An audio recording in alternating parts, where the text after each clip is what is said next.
What is good, everybody? This is Show Your Stripes, episode number 4, and we're going to recap the Padres series that just wrapped up this afternoon at Comerica Park.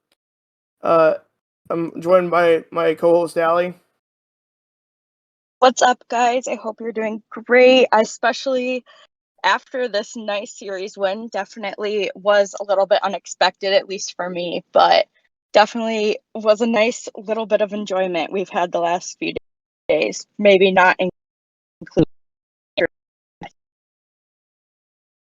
Yeah, I don't think anyone expected us to win this series, I'm going to be honest, but I knew that we somewhat had a chance with Tatis being down, and let's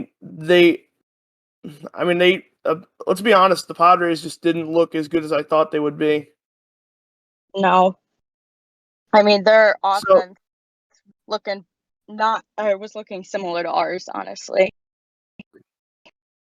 Yeah, they can put up numbers in bunches, but they don't put up like the numbers that everyone talks about, like them being a high scoring offense. They didn't put up nearly as many runs as I thought they would do, especially considering the pitchers they went up against, other than Skubal, who pitched today. Yeah. Yesterday, I feel we let get out of a little bit of hand, but it still wasn't a complete.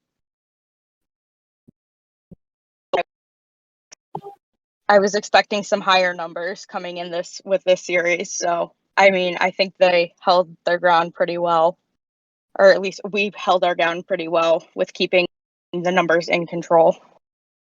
Yeah, there's going to be a lot to talk about in this episode. Of course, we're going to go over the 3 games in detail, and then we'll probably get the nitty-gritty out of the way after all that, because there's a bunch of other stuff that needs to be talked about that is stuff that let's be honest, we don't want to talk about it, but we're going to have to. Because, my God, just thinking about it, I'm really dreading talking about that subject and question, and everybody knows what it is. I'm just not going to name it right now. Yeah, basically the thing that everyone's walking on eggshells around, So, obviously, Game 1, the Tigers blew out the Padres 12-4, which I did not anticipate going to that game in person. It was legitimately it was a blowout. Manaea was not good for the Padres at all. No. I honestly, watching that game was just mind blown a little bit with the numbers that we were racking in. Like, definitely was not expecting that. And I mean, our bats actually looked like they were coming alive a little bit, especially compared to how our games were beforehand. I mean, we came off of our last podcast talking about basically how we had no offense going. And then Monday they show up and put up 12 runs. What was it? I think 13 hits. 13 hits, yeah, and everybody in the starting lineup had a hit except Jonathan Schoop. Yeah. I mean, so definitely unexpected there. Riley Green went 1 for 5. Javi Baez went 1 for 3 with 2 RBIs. Robbie Grossman 1 for 5 with an RBI. Miguel Cabrera was 1 for 2 with a solo shot it was a solo shot. I'm just looking at runs here. Eric Haas was 2 for 5 with a grand slam. Jamer Candelario, who was hot the whole series, but we'll get more into him. He went 3 for 4 in the opening game with 2 home runs. And Harold Castro and Willie Castro combined to get 3 for 8 in Game 1. I mean, it was an absolute dumpster fire of a pitching performance in terms of the Padres for Game 1. Yes. I mean, I look at it as our game before our last game before Monday, we had a total of 3 hits. And then going in on Monday to produce 13, I mean, it's just, it was crazy. Watching that game was crazy. Obviously, Manaea put up it's more amazing to me that Sean Manaea allowed 9 runs, but only 4 of them were earned. That's a stat that I just was like, how are earned runs? How do you only allow 4 earned? And his ERA is not going to reflect what actually happened in that game. Not at all. I mean, literally more unearned runs than your earned runs. So stuff. I mean, the amount of times we loaded our bases on Monday too, like it just didn't. It felt like a fever dream, to be honest, as I was watching it, and it just. I mean, it. A lot of it had to do with how terrible the pitching or the start was, but I mean, I guess we'll take what we can get. Yeah, I mean, to be able to watch a hitter's dream out there was actually nice for a change, because most of the time when I go to Comerica, it's a pitcher's duel, and I'm a huge fan of offense. So from a fan's perspective like me, I was extremely happy to see 16 runs put up between both teams, because you don't Oh get to yeah. see that not that often. No, I feel most of the times I've been to Comerica this season have been basically just pitchers duels and very low amount of runs put on the board. So I bet it was nice to watch, because that's definitely something that makes the games a little bit more interesting when you're there. Yeah, it definitely, and even the pitching for the Tigers on game 1 was pretty much on point. I mean, Drew Hutchison was decent. I mean, the only blip he had was the 5th inning, because he probably shouldn't have come out for the 5th because he waited so long. Yeah. But yeah, he was really good up until that 5th inning, and the bullpen literally only allowed 4 hits after that, and nobody scored. Yeah. I know before he hasn't been one of your favorite pitchers, but he has been looking pretty decent in his last starts, which has definitely helped with the amount of starting pitchers we've had put on the IL. It's good that we do have a few that we can rely on, because obviously there's been a few rougher starts the last few weeks. So Yeah, definitely. I mean, that the first game is just, I mean, everything that could have went right did go right this time. Usually it's the other way around. But Yes. I mean, even having Miggy hit a solo shot really Oh, that's was like the cherry on top for that whole night. completely. I mean, we had 4 home runs that game, when the highest amount, we've only had 3 games, I think, this season that we've had a total of 3 home runs scored in those games.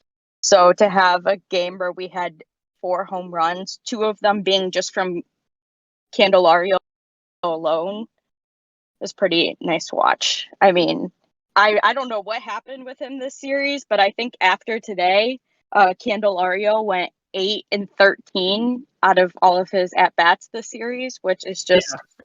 I don't have words to describe. I don't know what happened these last few days, but I mean, we'll take it. Yeah, it makes you wonder, are they gonna make him do a drug test before they go to Toronto? I mean, that just came out of nowhere. I mean Yeah. I I mean, mean, he must have read Twitter and saw like all the DFA and non-tender claims and like took that personally or something.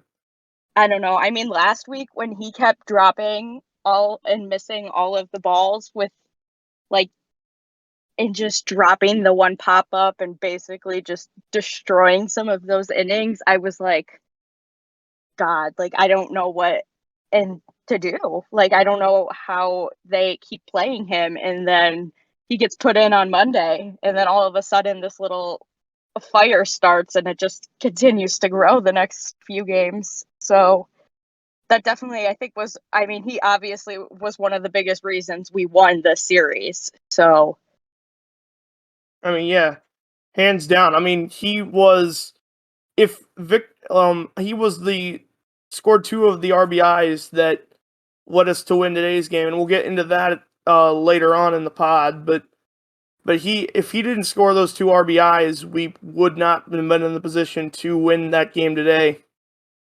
yeah, no, definitely. Just makes me happy to see that we have someone that finally started to get going, because I mean, it's the little glimpses of hope we keep getting, but it's nice to actually see someone producing on our offensive side of it. Okay, moving on to the game that was extremely frustrating for me, at least yesterday.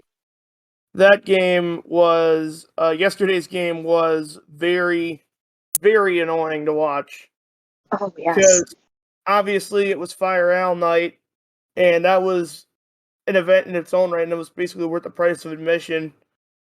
I'm gonna go ahead and say real quick that I think not only did security there take that personal seriously, but they took it personally because I sent it to you, but there was a security guard walking on the right field track in between every inning, and the only other places where they have security guards on the field during in between innings like that are like right by the where the netting ends on each side of the line. Yeah. So they So definitely knew what was going on. yeah, they had guys confiscating signs. They had guys telling people, "Hey, you can't put signs up during the play." There was they were taking it seriously over there, and I know that was probably somebody was told to do that, but I mean, I feel like they So, were suppressing the protests. yeah. I just remember there was one point during the game that I was watching towards the end, and some guy managed to get down behind home plate with a Fire Al sign and had a t-shirt on and all, and was like standing right behind home plate for a solid like 2 minutes before they like came and got him and told him he had to leave. So I definitely, that had me laughing a little bit, because that was really the only thing that you could see or hear physically on the TV. I mean, I definitely could hear some of the chanting going on a little bit, but I definitely think they also drowned the mic noise down a little bit so people could not hear, because usually you can hear a lot what's going on in the crowd behind behind the broadcasters. So I Yeah. definitely think they had those mics turned down a little bit more, because it was very limited to the amount you could hear. Yeah, there was one thing I didn't see it at the game, but I saw it later because it showed up on my Twitter that somebody, when I think Miggy got his, would have been his second hit of the night last night, Mhm. he, somebody went to the Miggy milestone sign with a Fire Al sign. I think it was one of the guys I took a picture of. One of those guys, the guy in the Mud Hens jersey, went Yeah. over there with the sign and put it up on the scoreboard. I did not see that, but Yeah, I'll send it to you when we're done here. But it was pretty damn funny. I thought like I didn't even see it in the game, like because I was probably moving around or something. But I just come home and see that, and I'm like, how did I miss this? oh yeah, I did see on Twitter. I don't know if it was someone. I don't think it was someone in the Fire Al section, but someone did get arrested at the game last night, and I don't know if it has to deal with the Fire Al night or not. It But did. I think I know what you're talking about. I think okay. somebody in I think it was in a completely different section. I think it was down the left field line had a sign Uh saying huh. "Fire Al," and they told him like put it away. I think like just like the other guy in right field. And Yeah. from what I understand, he did not want to do that and kept doing it, so they told him to leave, and he didn't want to. And I believe he got arrested after the fact afterwards. Yeah. I mean, I had a feeling something was going to happen. It definitely, I think, overall went better than I was assuming it was going to go. I really thought there were going to be a lot more issues. I mean, I wasn't personally there, so I don't really know exactly what happened, but I definitely had my worries about the night for sure, because obviously the fans were, a lot of people are diehard fans, and they're going to do what they can to protest and speak their minds to these things. So, So yeah, I mean, I think that covers most of that night in its own. I mean, yeah. there were a lot of people there. I mean, a lot, even guys had bags on their heads and everything I would expect it to. It was just a little disorganized in terms of the chanting and everything from a Yeah. fan's perspective. But yeah, moving on to the game itself. Good lord. Mike Clevenger was dominant for the Padres last night. I mean, they only got the Tigers only got like 3 hits off of him or something like that. Like we were really low It on was hits it before was he 6 exited. until the 7th, I believe. It was like 3 Yes. until the 7th, and they put up 2 runs against him in the 6th, or in the 7th, I should say. Yeah. And Because Candy hit that other 2-run homer last night. yep. And then obviously the Padres, they had a 3-2 lead going into the 9th because they put up 3 in the 3rd inning, and Garrett Hill was not actually that bad. He just was he got into danger. He kind of put stuff over the plate he shouldn't have. But it wasn't terrible because he was able to get out of it most of the time. Yeah. No, he's been doing since his second start. I feel like his starts have gotten better since then. So I mean, it definitely, I feel like it's good that they're keeping him up here for now. I feel each start has been progressively getting a little bit better or just staying around the same. So I think it's good that they're keeping him up here for now. yeah, I feel like he'll have 1 start or 2 that's going to be dominant. I mean, I feel like he's overdue for a start where he's just going to shut somebody down, and we'll see if he can do that. What would it be on? I believe it'd either be Sunday or Saturday against the Blue Jays in Toronto. So yeah, Garrett Hill was not the problem yesterday, to be honest with you. And the bullpen even was not bad, other than the one guy that I will rip into in a minute. But yeah, Lang, Cisnero, and Michael Fulmer all did not allow a hit, or No. Cisnero only walked 2. That was the only base runners for the Padres from the 6th through the 8th. Oh yeah, Fulmer looked great yesterday, and I know there was a lot of scouts in the seats yesterday, but he really looked great in his inning. So that definitely helped us get out of that situation. But then going into our lovely closer, that just Oh yeah, the 9th inning and 10th inning it felt like it went on for like way too long. Obviously, Soto struck out the side in the top of the 9th, and I don't even know. You might have said it. He said it was his best outing of the year. I don't know if. I don't know if. You don't know. Yeah. Well.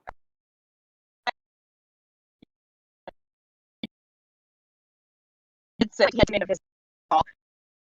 Like it was definitely one of the best starts, if not the best start, or best out I've seen him out there this season. But then Yeah. I And don't then. know. It just So yeah. dumpster fire. Yeah. He obviously struck out the side in the top of the 9th, and I was. That was not. I mean, I was impressed with that. I was happy to see him have control over his pitches in that inning. And then obviously in the bottom of the 9th, that rally started. I believe the first hitter was Willie Castro, led off the inning with a single. Then Jonathan, I don't think Scope was the one who got him over. I gotta look up the plays here because I don't remember exactly how it went because everything was kind of a blur. These last Jonathan 3 games all kind of out. Then Eric Haas struck out. Robbie Grossman walked. That got Willie over to second base, which I'm going to be honest, when Robbie Grossman came up, I thought that was not a good move for him to come off the bench. Yeah, I was definitely a little bit worried with that one. Sorry about that. I had to sneeze there for a second. But yeah, I thought, I'm thinking, does Victor Reyes not exist at the time of?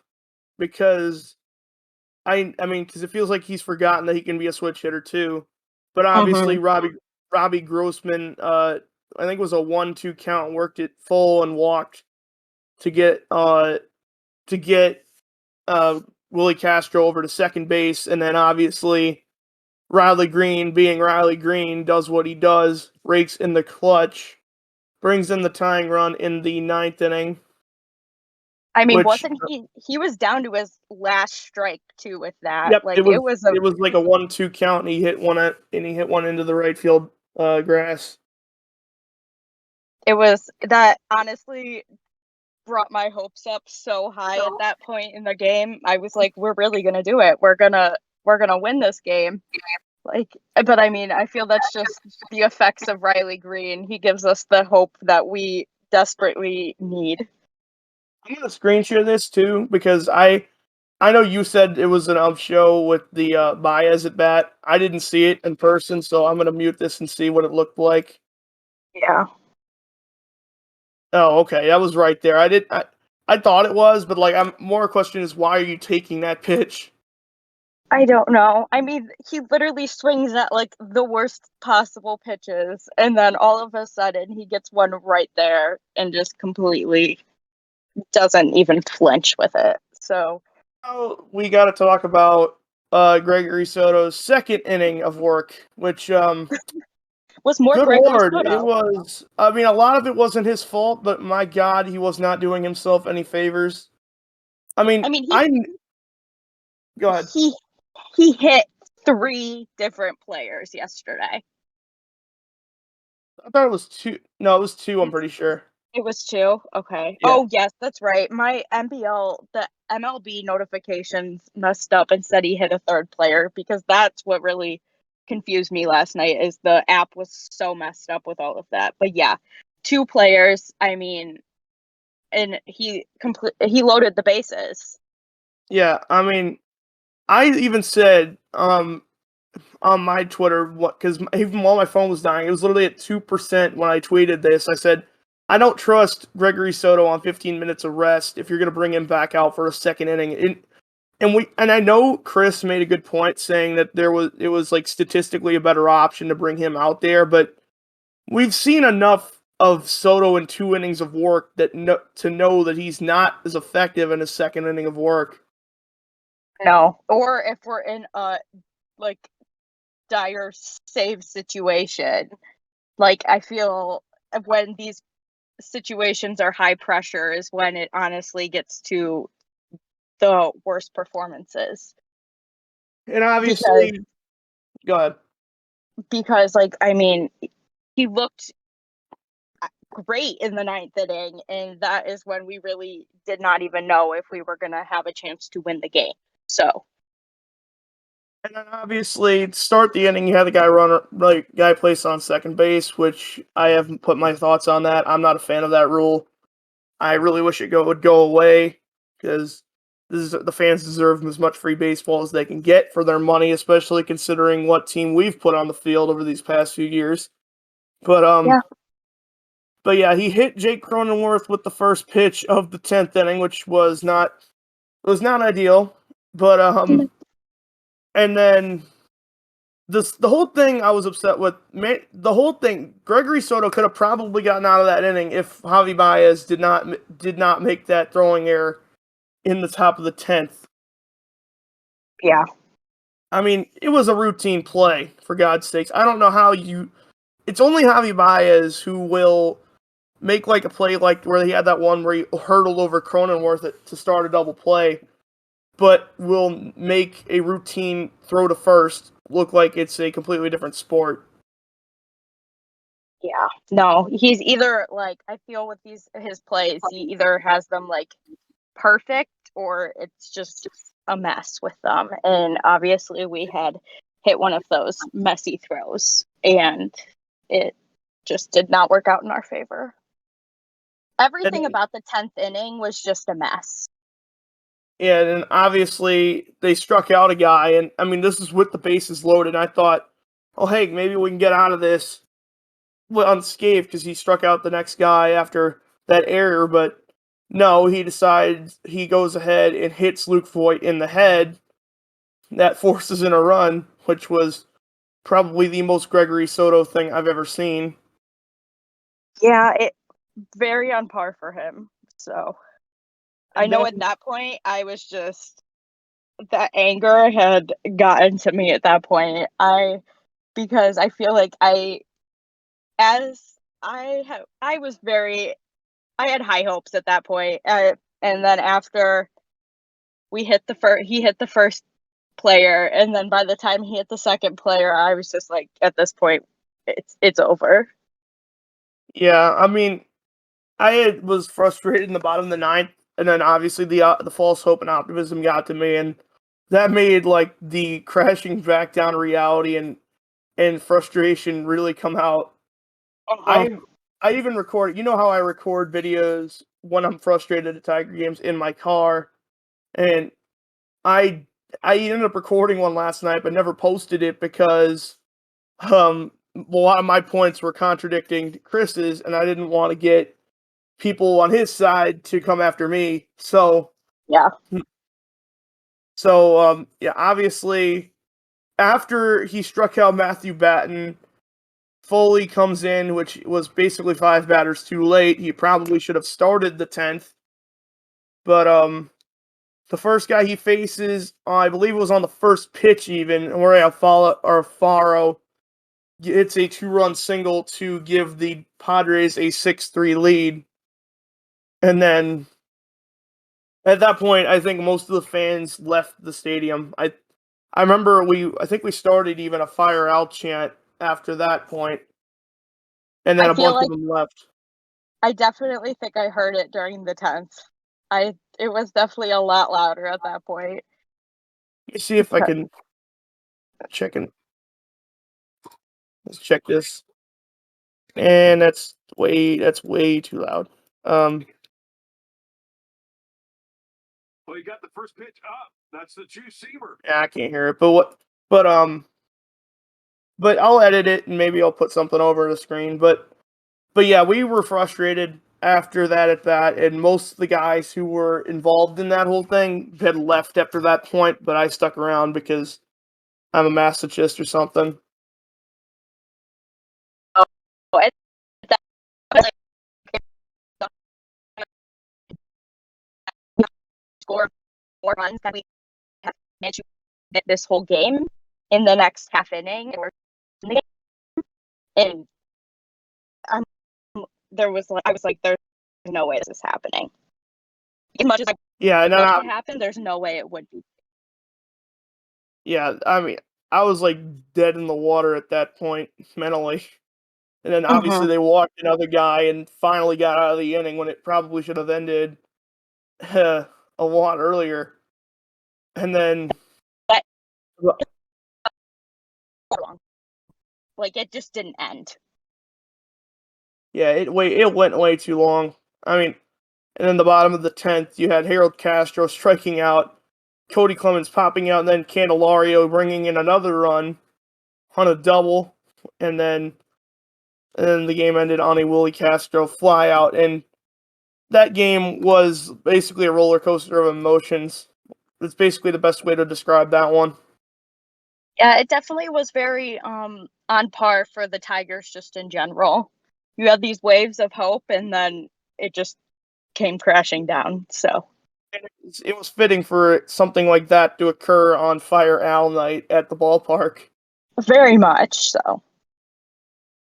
I mean, I don't I don't even know the whole gist of what other happened in terms of protesting at the game, but I know there were some people there, like not just me, but there was my friend Fonz was there.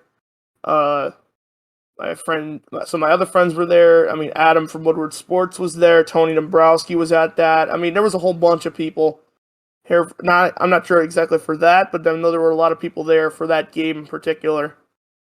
Yeah. I've definitely seen a lot on social media with all of the signs, and honestly I was shocked on how many of those they actually let in.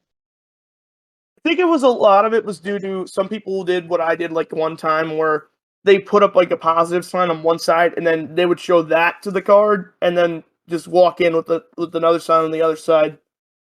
Okay, that makes sense. That Because definitely. like at least one guy who was sitting behind me to my right had a sign. I think on one side it was "We love you, Garrett Hill" or something like that, and on the other side it said "Fire Al." Yeah, that makes more sense because I, at least when I was there, I remember them very clearly having to check the signs before I went in. So yeah, I mean definitely whenever I go back, I don't know if it'll be because I'm sure I'll go to the was it the Sweet Lou Whitaker retirement ceremony if I can go to that if I'll bring a sign for that, but I'm gonna definitely try and bring in a sign of that nature at some point. Same. And then, so yeah, I think that covers most of the game that was yesterday, which was a dumpster fire. But today's game, I'm gonna be honest. Today's game reminded me a lot of last night's game in the way of like how close it was until the end. Oh, completely. The ninth inning had me on the edge of my seat. I felt exactly how I felt last night, and I had that feeling of hope that we were going to win, but yet just how last night ended made me feel like we also just did not have it. I really thought at that point we were going to go into another 10th inning. Yeah, it felt like to me, like, I mean, for God's sake, Yu Darvish went 7 innings, allowed 6 hits, 2 runs, but struck out 11 Tigers in the process of that. He was Yeah. dominant on the mound for the Padres today. Yeah. And I mean, hell, if we didn't win this game, Scooble would have taken a loss and he would have not even allowed an earned run. Both the runs he allowed were unearned. Yeah.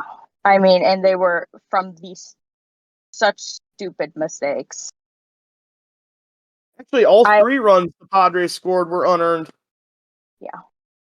I mean, I saw, it was talked about a lot on Twitter and how he, after the 5th inning, he went back into the dugout and was insanely pissed off. And I think he had every right to be because. I mean, both of the errors were completely stupid and completely avoidable. Yeah. I mean, it took him 39 pitches to get through that 5th inning, which is ridiculous. And it was all because of Harold Castro not able to field a simple pop fly. Yeah. I mean, I just don't think he should be at first base. I don't know who else they should put there. I don't really feel we have a better choice. I don't know if we have a better choice on the team or not right now, but it's just hard to watch at this point, him being at first. And I know the one was definitely more on Haas compared to him, but still, it's just hard to watch. Yeah, I mean, yeah, that other one, the Haas error, I don't know how that even went over his head. I mean, you flicked it over to first base, and yet it still went over his head. It looked like something out of the Bad News Bears or something. Yeah. I don't know, but you're good, go. Yeah, it was weird. I don't understand how. I mean, I even thought maybe they'd overturn it on the replay, but no, they kept it, and he ended up scoring later in the inning. But yeah, it was really stupid. I do have to say that I was impressed that Skubal made it through a full 6 innings, because after that 5th inning, I really didn't expect him to go much further, because his pitch count was so. I thought he was going to go into the 6th, but I really didn't think he was going to finish it off. So I do have to say that he finished it off well after that frustrating inning for him. Yeah, it didn't seem like to me he would go as far as he did, but he pressured on. I mean, he got 2 quick innings and kept going. Yeah. So yeah, back to the offense. It was basically the Jeimer Candelario show until the bottom of the ninth, because he was most of the offense. He went 3 for 4. The Tigers had 9 hits. Candelario had 3 of them, and he scored the 2 RBIs that the Tigers didn't score in the bottom of the ninth. And it was. He's on fire this series. I don't have words to describe it. After he brought in those 2 RBIs earlier in the game, I was like, I don't know where it came from. I don't know what happened with it, but I mean, we wouldn't have won today without that. So Yeah, no, definitely. And then, so yeah, and then obviously the bottom of the ninth, he led it off with a double to right center, I believe. No, it was the left center. I'm sorry, he was batting as a righty, and it was pinch ran for by Baду. Haas got, I think he grounded out, I believe. Grossman struck out on 3 pitches. He was awful today. He went 0 for 3 with, or 0 for 4 with 3 strikeouts. He was. I mean, I don't understand. He was not good. No. I mean, I just knew today him going up to play, it was going to be an automatic out. And that's just frustrating to watch when you know that they're going up and it's going to be an automatic out. And then Scope got him, had that ridiculous weak grounder that stayed fair. I mean, that had me laughing my ass off seeing that. I'm like, Yeah. how did that stay fair? I mean, it was hilarious just to see that. And I'm like, I mean, if there was a sign that the baseball guys gave us one, it was probably this game because that should have went This is foul, the but it didn't. first day I actually felt like the baseball gods were on our favor a little bit. So definitely a nice little change for once. Yeah, and then obviously the God himself, Victor Reyes, with the 2-run game-winning walk-off double to win the game. I mean, he's just Victor Reyes he should be playing every day. I have to say it. I just can't imagine what would happen if he played yesterday. Like if he instead of, I don't know. I feel like they definitely should have put him in yesterday. But hey, I mean, you could have made an argument. I'm just glad that we got it today. Yeah, I really did. I mean, I did think the ball was out of the park for a second there, or I really thought it was a homer for a second, but hey, we brought in 2 RBIs with it, so.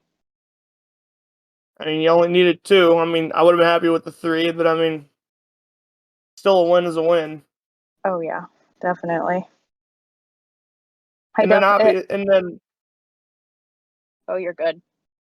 And Michael Fulmer gets the win in what'll probably be his last pitching appearance at Comerica Park because I don't think he will be on this team come next Tuesday.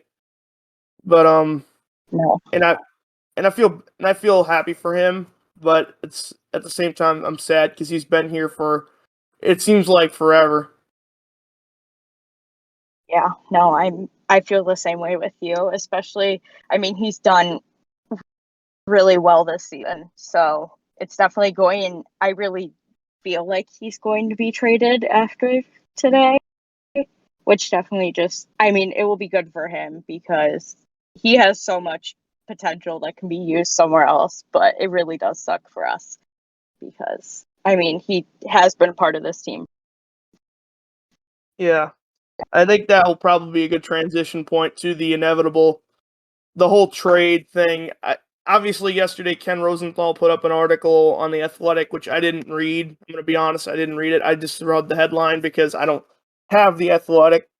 But he said that the Tigers were interested in basically trading everybody they have, including Tarek Skubal, which is what upset not only me, but I know it upset you and most of the fan base. And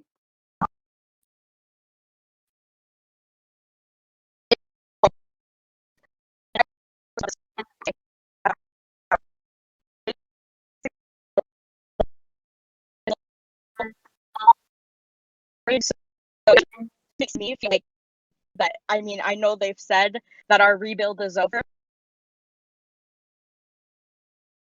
Feel like it's that. Like, I don't think if you're willing to basically trade anyone on our team, how is the rebuild over? Yeah, Tarek Skubal is under club control until 2026, I believe.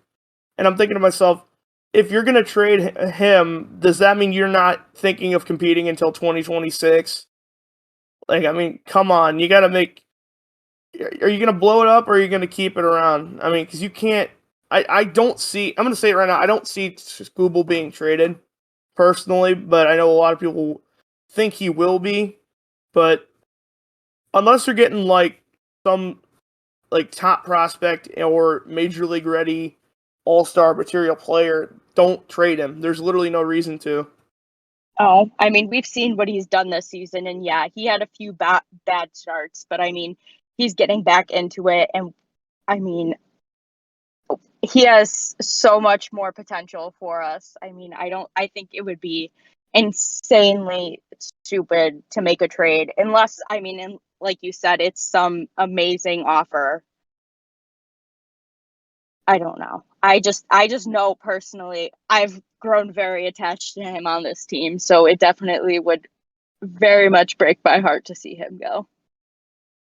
I mean, I'm reading MLB trade rumors as I'm recording this, and it says that like some of the people who the Tigers have received interest on Andrew Chafin, Michael Fulmer, Joe Jimenez, and Alex Lang, and obviously I feel like one or two of those guys are going to go, and it's probably going to be Fulmer and Chafin. As much as I hate to say with Chafin, because I mean, for God's sakes, that guy like a guy I can laugh at all the time.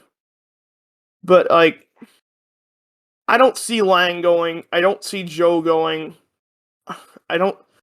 Like I said, if it's going to be anybody, it's going to be Fulmer and Chafin are going to be gone. Yeah. I mean, there's definitely. I'm very interested to see what trades are coming up because I feel there could be a lot of ways it goes. And there's definitely there's a few players that I would be okay with being traded, but I also feel like there's a few like school that just, I mean, I don't think it would be enough for trading.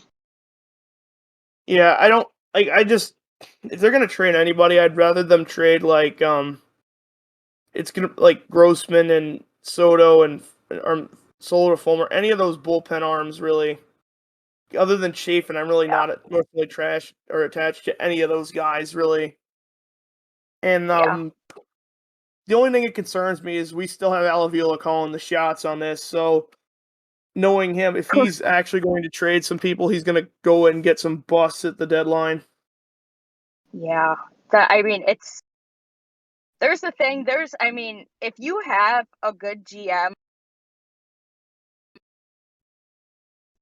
I feel like any player technically could be a good trade we're making, but with him still calling the shots, it's definitely more scary into looking how these trades are actually going to go. And it makes me wonder: is Al actually like knowing what he's doing? Is he actually considering trading Skubal and all this? Like, because like, I mean, if you're gonna start another rebuild, that you think that because you thought, oh, if I can get all these starting pitchers, we'll be competitive in this time frame, and we're not competitive still. What is the point of restarting the thing that didn't work the first time?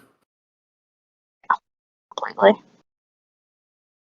I mean, if you're gonna blow it up, you gotta restart at GM too, because obviously, if you're gonna have another rebuild, the same general manager in charge who failed the first time around, I literally do not know what you're doing. No. So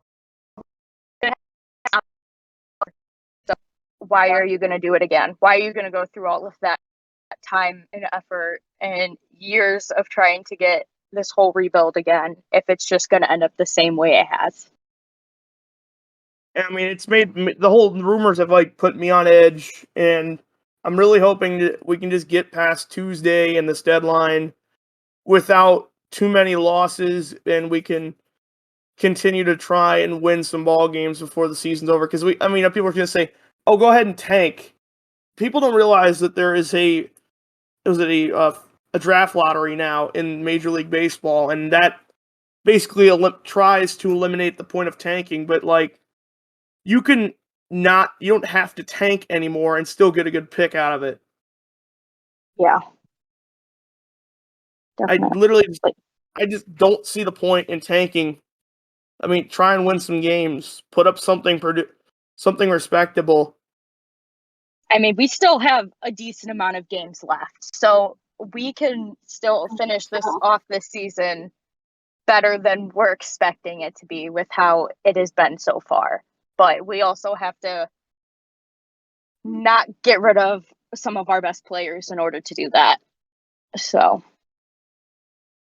Yeah, it's gonna be a heck of a ride over the next few days because I don't know what's gonna happen, and I mean, heck, I don't even think Al knows what's gonna happen. But hopefully, if he's gonna trade people, he doesn't botch it. Because I mean, if he does, people are gonna want him even more. Probably way at his neck more than they are now. Which says a lot because, I mean, I've seen it, you've seen it. I bet everyone has seen the amount of protesting that is starting to happen and the amount of people that are starting to speak up about him being still the GM. So I can't even imagine what's going to happen if some not good trades are made. So yeah, now just to finish it up today, we're gonna go ahead and preview the next series that's in Toronto. Obviously, before we started, Andrew Chafin is not going to be with the team because he is not vaccinated. I'm not going to get into that because it's going to be, we just don't need to. But so yeah, tomorrow night we have Tyler Alexander going up against Yusei Kikuchi of the Blue Jays in Toronto. I'm more interested to see if Tyler can put up that form that he's shown out of the pen as a starter tomorrow. Yeah, it will be interesting to see how that goes because I don't remember the last time he started the game, though. I know he came in and pitched 3 innings last week, but I don't remember the last time he started for the team. So I think it might have been April 29th against the Dodgers, but I could be wrong. yeah, I know it's been a while. So I'm definitely I think it will be interesting to see how that goes. And then Friday night, which that game will be on Apple TV Plus for some reason.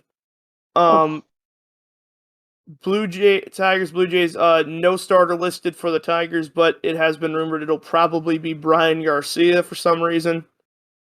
And it'll be up against Blue Jays ace and Alec Manoah. So, that game is not on paper. That does not look like a good game, especially considering you've got Apple TV Plus calling it there. Yeah, that game worries me a little bit, for sure. And especially, I mean I know that the Blue Jays are on a pretty decent winning streak right now, so they're hyped up and ready to go for this series. So it's definitely. I believe they win tonight. It'll be 8 in a row. Yeah, it's gonna be a hard series for them. I know it is. But hopefully Saturday. Hopefully they can carry some of this good energy they've had. I mean, this year with winning this series into this weekend. Yeah, I mean that's all I can ask for at this point. Yeah. Saturday we have a 3:07 p.m. start, which that does not make any sense to me. But it is former Blue Jay Drew Hutchison going up against Ross Stripling. A 3:07 p.m. start on Saturday afternoon, which that one's a toss up to me, to be honest. Yeah, it will be. It depends. I mean, it just depends on how well he is handling the start. If we are able to pull through with that one or not. Yeah, it's gonna be a matter of who shows up at the ballpark that day. I got a feeling. Completely. And I hope you like streaming services because Sunday at 12:05 p.m. we have another game on Peacock. That is the finale of this. So sick of all these streaming services. I know a lot of people are, but it's annoying at this point. Yeah, it's really stupid. I don't quite understand why they keep saying like we're growing the game, but like they're making it harder to watch these games. Yeah. Sunday afternoon, you got Garrett Hill versus Jose Berrios. And both those guys have an ERA over 5, so that one's going to be interesting to see. It's another toss-up in my perspective. Yeah, I agree. It's really going to be another game of who's showing up and who's been able to dominate more on the mound that day. Yeah, it's gonna be. I mean, honestly, the next few weeks are gonna be rough from a Tigers perspective because you got the Blue Jays this weekend. You got the Twins for the next for 3 from Monday through Wednesday, and then you come home and play the Rays for 4. Yeah. And then I think we go into the 2 games against the Angels, I believe. Or maybe it's the Guardians and then the Yeah, Angels. it's the Guardians. We play, I think, 3 against them, and then we head to Chicago. Okay. I know there's some games against the Angels coming up just because I was looking at that, but it's definitely going to be a rough few weeks for them. So Yeah, I'm hoping that definitely. we can keep this offense going a little bit. Let's hope that Candelario stays on this hot streak because I think that's been very helpful the past few games. So Yeah, it's definitely going to be a rough next couple of weeks. Let's just hope we can make the most of it. definitely. I mean, I'm glad at least we got to talk about a little bit more of the positive side of it all in this podcast compared to our last one. Definitely, there's been some better moments the last few days. So that's definitely helped with the whole getting my hope up a little bit more again because after our rough games last week, it definitely took a toll on everything. Yeah, it's definitely more fun when we can talk about positive things instead of the negatives. Sorry, hey. Yeah. You're good. So, yeah, I think that'll wrap it up. I think we've gotten everything we wanted to say out of the way.